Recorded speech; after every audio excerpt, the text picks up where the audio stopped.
Ilahi anta maksudi wa ridhaka matlubi atini mahabbatan wa ma'rifatan. Bismillahirrahmanirrahim. Assalamualaikum warahmatullahi wabarakatuh.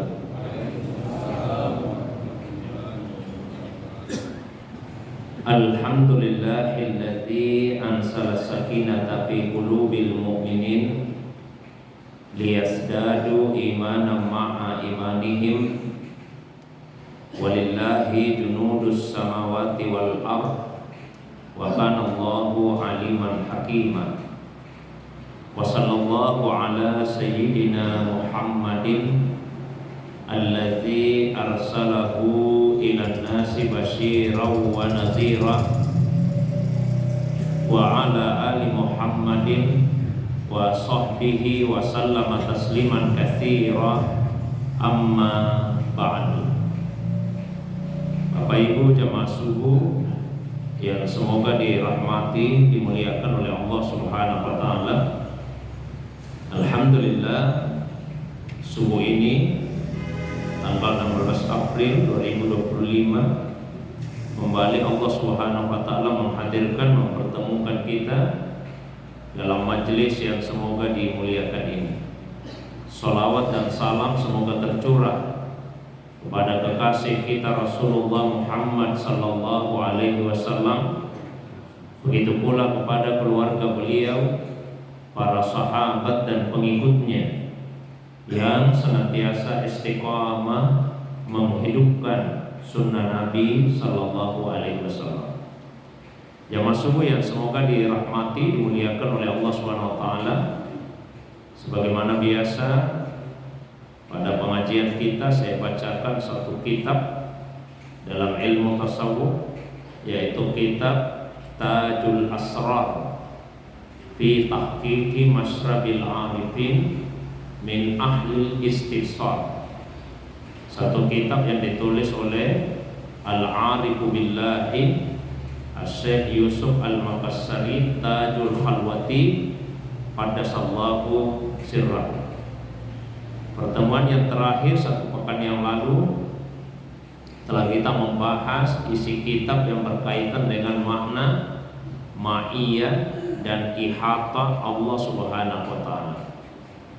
Insyaallah pada subuh ini kita lanjutkan pembacaan kitab ini yang membahas tentang makna dari penggalan firman Allah Subhanahu wa taala di dalam Al-Qur'an pada surah Asy-Syura ayat yang ke-11. Qala al-musannifu nafa'ana Allahu bi ulumihi wa ulumi masyayikhihi wa talamizatihi fid dharaini amin ya rabbal alamin. Wa amma ayatu laisa kamitslihi syai'un fahiya aslul i'tiqadati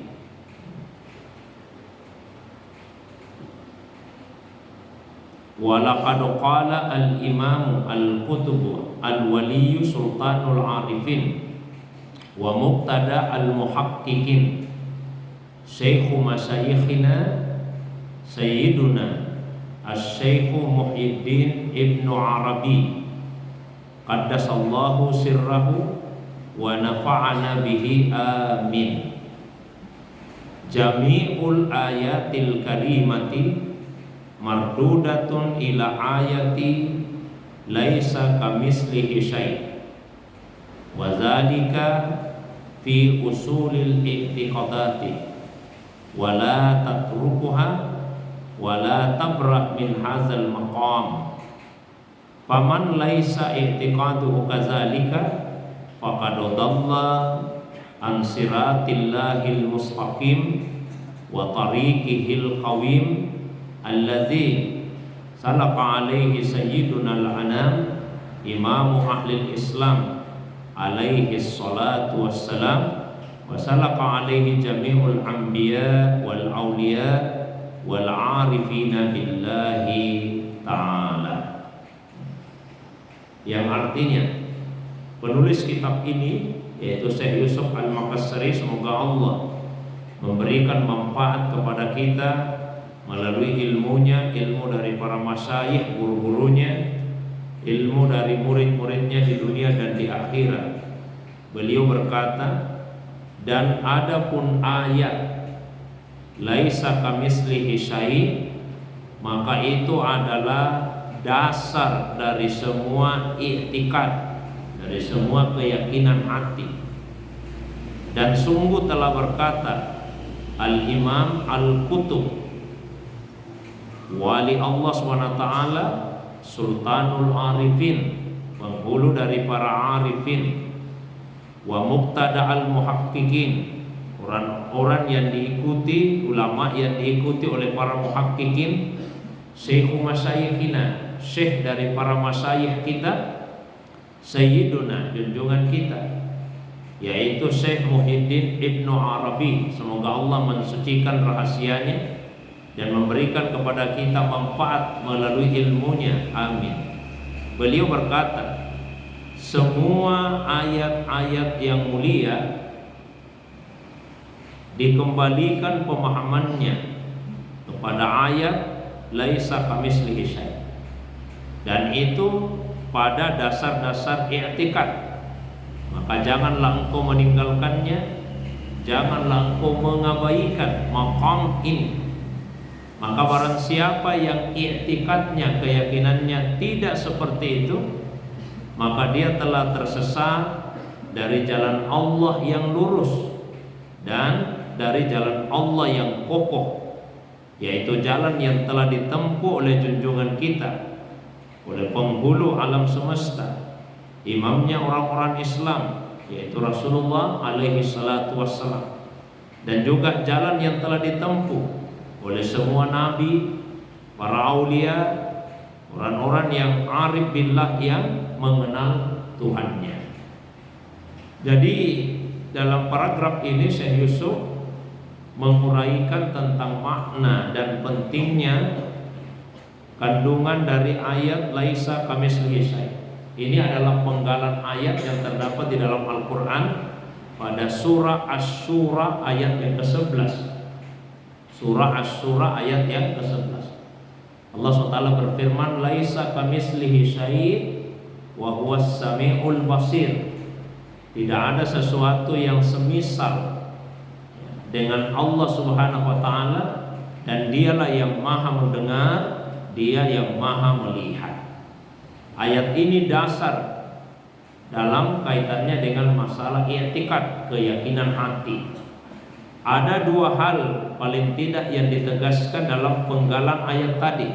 Satu, nafiyut tasbih wa tajsim, menafikan, menegasikan, menolak tasbih, menolak penyerupaan, dan juga tajsim. Tajsim artinya menjisimkan Allah, berpandangan bahwa Allah itu adalah jisim. Seperti kita ini manusia ini jisim, kita adalah jisim, kita punya tubuh, kita punya organ-organ. Tubuh kita tersusun dari berbagai organ. Ayat ini menafikan jisim dan tasbih bagi Allah SWT. Karena sebagian orang yang menyerupakan Allah SWT dengan makhluk. Ada juga yang mengatakan bahwa Allah tidak kami serupakan. Tapi sekalipun demikian tetap mengisbatkan, menyandarkan kepada Allah jisim, mengatakan bahwa Allah punya wajah dengan makna zahir, Allah punya tangan dengan makna zahir, Allah punya kaki dengan makna zahir, dan seterusnya. Allah punya jari jemari dengan makna zahir. Nah, itu artinya menjisimkan Allah Subhanahu wa ta'ala. Dalam pandangan para ulama tasawuf Ahli Sunnah wal Jamaah, bahwa Allah itu bukan jisim. Memang benar di dalam beberapa ayat kita jumpai ayat-ayat yang menyebutkan misalnya wa yabqa wajhu rabbik, kekal wajah Tuhan. Bal yadahu mabsutatan, kedua tangan Allah terbentang luas. Juga disebutkan bahwa hati manusia itu diantara jari jemari Allah Ar-Rahman. Tapi yang dimaksud di situ bukan organ, bukan makna secara zahir. Nah, ini yang pertama yang ditegaskan dalam ayat tadi, menafikan tasbih, penyerupaan dan jisim. Yang kedua, ayat tadi mengisbat sifat-sifat Allah SWT. Ada dua yang disebut, Sami dan Basir. Karena ada juga sebagian kalangan dari umat Islam yang menegasikan, menafikan sifat bagi Allah, hanya mengakui bahwa Allah itu zat, tapi tidak ada sifat yang tersendiri, dengan alasan kalau punya sifat tersendiri nanti Tuhan jadi banyak. Kalau Allah punya zat, Allah juga punya sifat yang tersendiri, berarti Tuhan itu banyak. Sementara satu zat itu bisa mempunyai beberapa sifat, kan seperti itu. Misalnya ada seseorang, ya, orangnya satu, tapi dia punya banyak sifat. Misalnya orangnya tinggi, itu sifat.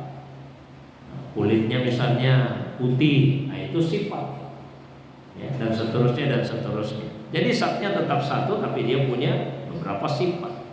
Zat Allah itu tunggal, zat Allah itu satu, tapi dia punya banyak sifat. Jadi adanya banyak sifat bagi Allah SWT tidaklah kemudian melazimkan adanya banyak Tuhan. Jadi zatnya tetap satu, tetap tunggal, sifatnya yang baik. Itulah sebabnya dalam paragraf ini Syekh Yusuf menekankan bahwa penggalan ayat tadi laisa kamitslihi syai'un wa huwas samiul basir itu adalah dasar dalam persoalan akidah. Lalu setelah itu beliau menukil perkataan dari Muhyiddin Ibnu Arabi, Syekh Muhyiddin Ibnu Arabi. Beliau biasa disebut dengan lakab, ya, Al-Imamul Akbar atau Asy-Syekhul Akbar, Asy-Syekh Al-Akbar, Syekh yang terbesar. Nah, ini dalam ilmu tasawuf. Beliau mengatakan bahwa semua ayat-ayat Al-Quran yang mulia tentu dalam kaitannya dengan masalah akidah dikembalikan pemahamannya kepada ayat laisa kamitslihi syai'un tadi. Maka kata beliau, jangan tinggalkan dan jangan berpaling dari makam itu, karena itulah i'tikad yang lurus, yang kokoh, yang ditempuh oleh Nabi Shallallahu Alaihi Wasallam. Maka nabi-nabi sebelum beliau, begitu juga para wali-wali Allah SWT dan arif billah, mereka yang mengenali Allah Subhanahu wa ta'ala. Kemudian setelah itu beliau berkata, laisal i'tiqadu ghairu hadhihi, tidak ada i'tiqad selain yang seperti ini penegasan. Summa, kemudian setelah itu, la'alla fi khatirika su'al, mungkin di dalam benakmu muncul satu pertanyaan, ya, mungkin muncul pertanyaan di dalam benak. Wa qulta, dan kamu berkata, idza kanatil asya'u ainul haq subhanahu wa ta'ala yalzamu min zalika ayyakunal haqqu subhanahu wa ta'ala huwa nafsul asya'i kulliha wal asya'u fi nafsil haqqi ta'ala lianna dzalika kama qila jaa zaidun ainuhu ay nafsuhu faqanatil asya'u bidzalikal ma'na huwa nafsul haqq huwa nafsul asya' la ghairiyatu huna biwajhin minal wujuh abadan. Ala hadza taqrir kama zukira qultu laisal amru kama fahimta lianna minal qawaidil istilahiyah istilahatul qaum bi annal aina huna bi ma'na la ghair wal qawlu bi annal asya'a ainul haqqi ta'ala bi ma'na annahu la ghair wa hadza ma'na qawlu syekh masyayikhina Al-Wali Al-Arif Billahi Ta'ala Al-Syekh Muhammad Ibn Fadlillah Al-Burhanfuri Qaddasallahu Sirrahu Al-Aziz. Mungkin timbul pertanyaan di dalam benak kita, karena di pekan yang lalu, pertemuan yang lalu ada satu perkataan beliau bahwa al-asya, segala sesuatu itu adalah ainul haq. Ainul haq. Saya tidak terjemahkan dulu Pak. Kalau terjemah harfiahnya, ya itulah al-haq, Allah Subhanahu wa taala. Mungkin kemudian terbetik di hati. Oh, kalau seperti itu pernyataannya, itu artinya bahwa Allah Subhanahu wa taala itu juga makhluk. Dipahami seperti itu. Oh, berarti segala sesuatu, seluruh makhluk ini itu juga Allah Subhanahu wa taala. Karena dalam bahasa kan seperti itu. Kalau dikatakan ain, maknanya nafs. Ya, itu juga. Ya, begitu dikatakan ja'a Zaidun ainuhu, Zaid datang, ainuhu. Berarti maknanya nafsu, ya si Zaid itu, bukan yang selain Zaid. Jadi kalau dikatakan bahwa nafsul haq wa nafsul asya, al-haq itu maksudnya Allah SWT, maka itulah segala sesuatu. Oh, berarti itu Tuhan, itu juga makhluk, itu makhluk, itu juga Tuhan. Mungkin terbetik di hati seperti itu. Dan disinilah awal mula kesalahpahaman terhadap tokoh-tokoh sufi, sampai kemudian mereka disesatkan, bahkan mereka dikafirkan karena kesalahan dalam memahami konsep wahdatul wujud. Wahdatul wujud, kesatuan eksistensi. Saya sudah pernah membahas itu tentang apa yang dimaksud dengan wahdatul wujud. Nah, yang dipahami oleh orang di luar tasawuf ketika membaca misalnya perkataan-perkataan ulama sufi, seakan-akan tasawuf itu mengajarkan penyatuan dengan Allah. Jadi Allah menyatu dengan manusia, baik itu dalam bentuk hulul. Kalau hulul berarti Allah yang menempatkan dirinya di dalam tubuh manusia, atau dalam bentuk ittihad. Kalau ittihad kebalikannya, berarti manusia yang menanjak, yang meningkat, kemudian dia bisa menyatu dengan Allah Subhanahu wa taala. Muncul anggapan seperti itu. Akhirnya tokoh-tokoh sufi seperti Ibnu Arabi tadi, kemudian Abu Mansur Al-Hallaj, Bu Yazid Al-Bustami, sampai mereka disesatkan, ada yang mengkafirkan. Bahkan Al-Hallaj sampai dibunuh karena dianggap mengajarkan paham al-hulul tadi, penyatuan dengan Allah SWT. Sebetulnya ini semua berangkat dari kesalahpahaman dalam memaknai ungkapan-ungkapan dari para ulama tasawuf tersebut. Nah, saya ingin tegaskan dulu satu hal. Bahwa di dalam tasawuf sama sekali tidak diajarkan tentang hulul dan ittihad, tentang penyatuan antara Allah SWT dengan makhluk. Jadi seorang sufi itu tujuannya bukan mau menyatu dengan Tuhan, bukan. Ini bukan berarti seorang tokoh sufi tujuannya belajar tasawuf, mengamalkan tasawuf karena mau dalam tanda kutip mau menyatu dengan Tuhan, bukan.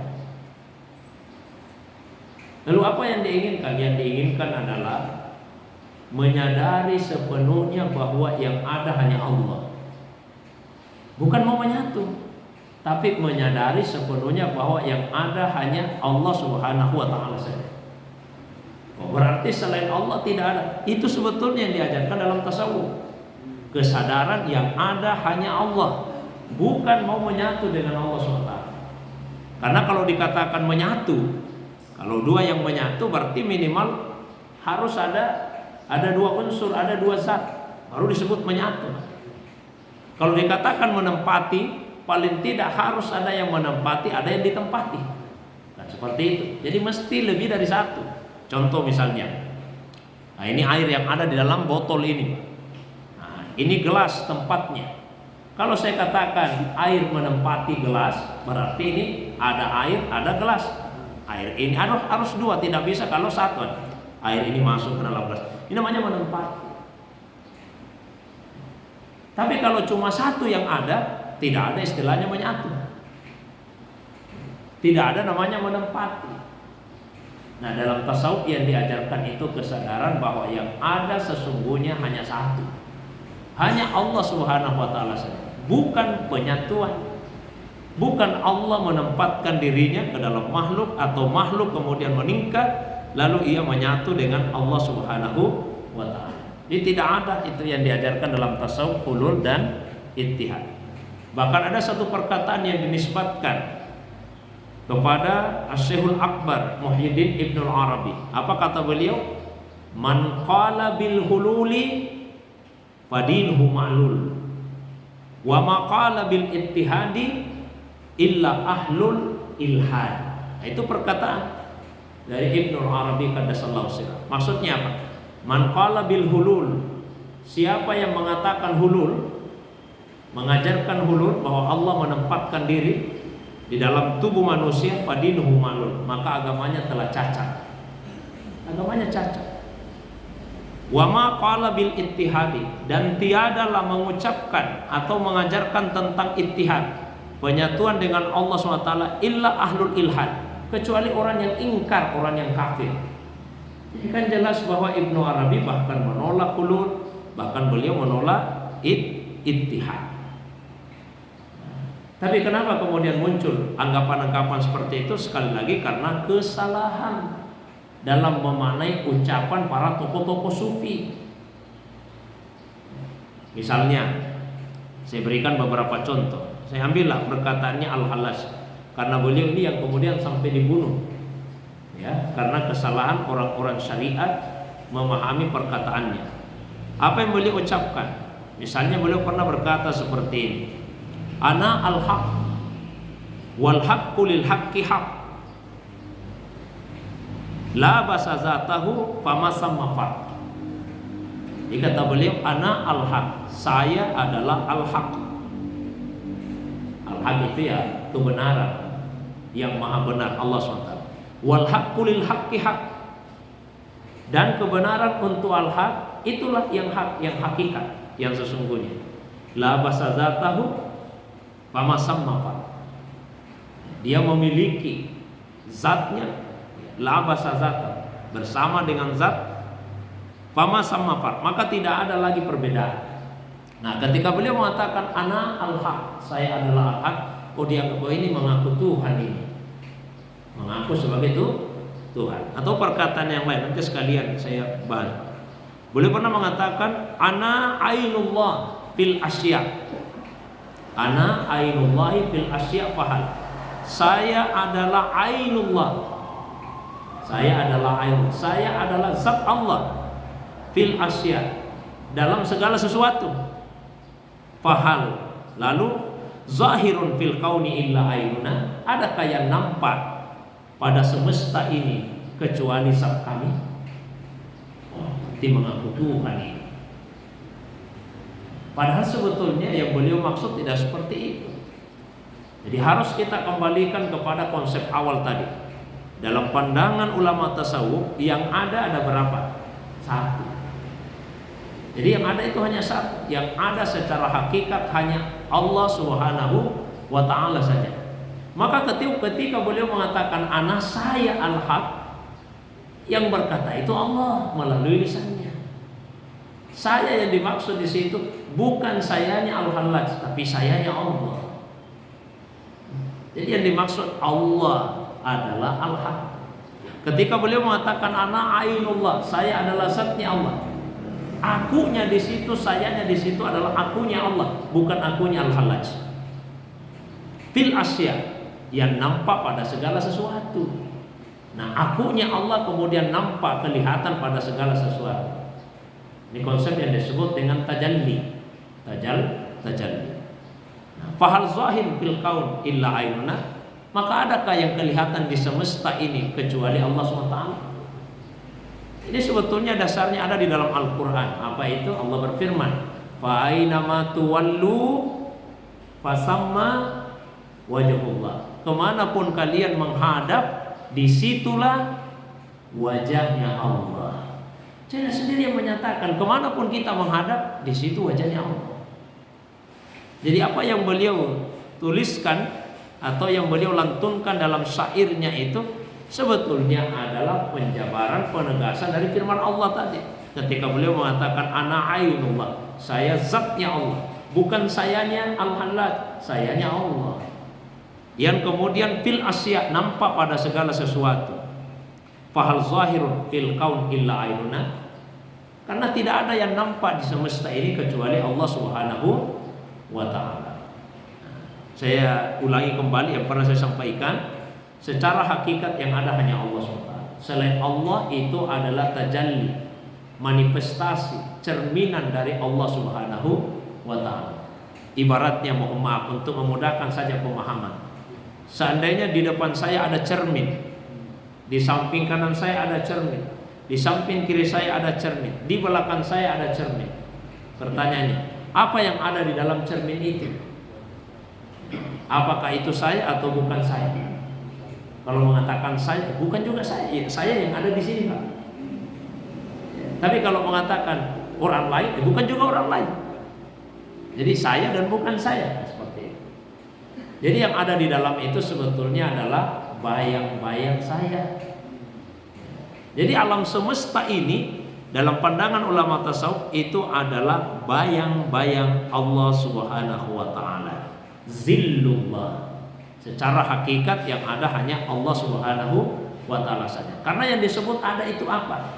Ada itu adalah yang qaim bi dzatihi, qaim bi nafsihi, yang ada dengan zatnya sendiri, yang ada dengan dirinya sendiri. Dan hanya Allah Subhanahu wa taala yang seperti itu. Selain Allah tidak demikian. Selain Allah itu qaimun bi ghairi, ada karena ada yang mengadakannya. Jamaah dimuliakan Allah. Ini adalah satu fitnah yang sering dialami oleh para ulama tasawuf, di mana mereka disalahkan, disesatkan dan dikafirkan. Saya sebagai penutup saya ceritakan satu kisah. Kisah ini dikemukakan secara ringkas oleh Imam Abu Al-Qasim Abdul Karim bin Hawasim Al-Qushairi An-Naisaburi dalam kitabnya Ar-Risalah Al-Qushairiyah. Ketika membahas tentang al-jud wal karam, kedermawanan dan sifat pemurah, beliau bercerita pernah suatu waktu budak-budaknya Al-Khalil, seorang ahli bahasa, melaporkan tokoh-tokoh tasawuf kepada khalifah dari Bani Abbasiyah. Dilaporkan dengan tuduhan bahwa mereka telah melenceng dari syariat. Dilaporkanlah mereka. Di antara yang dilaporkan itu Imam Junaid Al-Baghdadi. Beliau digelar sebagai Sayyidu hadhihi Taifah, penghulunya para ulama tasawuf. Yang dilaporkan juga Imam An-Nuri, dilaporkan. Begitu dihadapkan kepada khalifah, Imam Junaid Al-Baghdadi ditanya beberapa masalah fikih. Oh, dengan mudah beliau menjawab karena beliau juga ahli fikih dan mengikuti mazhab Abi Thawr. Dulu mazhab itu banyak, tidak hanya sebatas 4 saja. Yang bertahan sampai sekarang kalau dalam Ahlus Sunnah wal Jamaah yang 4. Hanafi, Maliki, Syafi'i, Hambali. Tapi dulu banyak Pak mazhab. Salah satunya mazhab Abi Thawr. Imam Junaid Al-Baghdadi ikut mazhab itu. Nah, karena beliau bisa menjawab masalah-masalah fikih, beliau kemudian selamat. Nah, sudah, ini bukan orang sesat ini. Bagus pemahaman fikihnya, selamat. Akhirnya tinggal beberapa tokoh-tokoh sufi lagi, ada Syaham, Ar-Raqam dan An-Nuri. Sudah mau dipenggal oleh Al-Gojo. Jadi tugaskan sudah penggal mereka. Ketika mau dipenggal, Imam An-Nuri langsung menghadap. Begini saja, biar saya yang duluan. Saya yang duluan. Nanti di belakang teman-teman saya saja yang duluan. Maka para Al-Gojo ini heran. Terus dia bertanya, kamu tahu tidak? Kamu ingin duluan ini dalam masalah apa? Iya, saya tahu, dalam masalah kematian. Terus kenapa kamu mau duluan? Maka kata beliau, saya ingin memprioritaskan saudara-saudara saya atas diri saya. Dalam hal apa? Dalam hal hidup di dunia. Ya biarlah mereka hidup lebih lama dari saya, meskipun hanya 1 detik saja, 1 menit saja. Kalau mereka yang dihukum duluan, mereka lebih dulu mati. Saya masih hidup, mereka sudah mati. Jadi biarlah saya yang dihukum duluan, supaya mereka lebih lama hidupnya di dunia, sedikit dibandingkan dengan saya. Heran ini semua para Al-Gojo. Dia katakan, jangan dulu langsung dihukum. Coba kita laporkan ke khalifah. Dilaporkan cerita itu. Khalifah sudah begini saja. Hadapkan mereka ke qadhi, ke hakim, untuk mengetahui keadaan mereka yang sebenarnya. Dihadapkanlah ke hakim. Lalu ditanya beberapa masalah fikih. Ditanya misalnya tentang salat. Menurut kamu salat itu seperti apa? Ya. Maka Imam An-Nuri balik bertanya, indana atau indakum? Saya akan menjawab tentang salat menurut kami atau menurut kalian? Menurut kalian itu maksudnya menurut ulama fikih. Mereka menjawab, indana, menurut kami, menurut fikih. Dijelaskanlah. Ya, salat itu dari segi waktu mahdudah, terbatas. Yang wajib 5. Selain yang wajib ada salat-salat sunnah, ada rukunnya, ada sunnahnya. Dijawab sesuai dengan yang diajarkan dalam fikih. Setelah itu kemudian ditanya, kalau menurut kalian salat itu apa? Lalu dia menjawab, kalau menurut kami salat itu tidak ada batasannya, tidak ada batasan tempatnya, tidak ada batasan waktunya. Jadi kita mesti salat di mana saja dan kapan saja. Itu menurut kami. Terus ditanya lagi, kalau menurut kalian zakat itu seperti apa? Imam An-Nuri balik bertanya, saya jawab, menurut kalian para ahli fikih atau menurut kami ini para ulama tasawuf? Kata hakim, jawab dulu menurut kami, menurut fikih. Dijawablah, ya kalau menurut fikih zakat itu kewajiban yang berkaitan dengan harta yang ditunaikan apabila sudah mencapai nisab batas minimal dan dimiliki selama 1 tahun penuh haul, dikeluarkanlah 2,5%. Itu menurut kalian, menurut fikih. Terus kalau menurut kalian para ulama tasawuf zakat itu apa? Imam An-Nuri menjawab, kalau menurut kami harta itu semua miliknya Allah, tidak ada milik kita. Jadi tidak ada namanya batas minimal, tidak ada namanya dimiliki 1 tahun. Karena harta itu bukan milik kita, miliknya Allah Subhanahu wa ta'ala. Tanya lagi, kalau menurut kalian puasa itu apa? Menurut kami atau menurut kalian ini? Kata hakim, menurut kami dulu lah, menurut fikih. Ya, kalau menurut fikih, puasa itu menahan diri dari makan, minum, hubungan suami istri, mulai dari subuh sampai maghrib. Itu menurut fikih. Terus kalau menurut kalian? Kalau menurut kami, puasa itu sepanjang masa. Masa kita menahan diri hanya dari subuh sampai maghrib saja? Sepanjang masa. Dan kita menahan diri dari perbuatan maksiat. Hati dipuasakan, ruh dipuasakan, sir dipuasakan. Ditanya terus berbagai macam masalah fikih dan semua dijawab menurut kalian, menurut kami. Diberikan perbandingan, kalau menurut fikih begini, menurut tasawuf seperti ini. Sampai akhirnya kemudian Imam An-Nuri berkata, sesungguhnya inna lillahi ibadah, Allah itu punya hamba-hamba.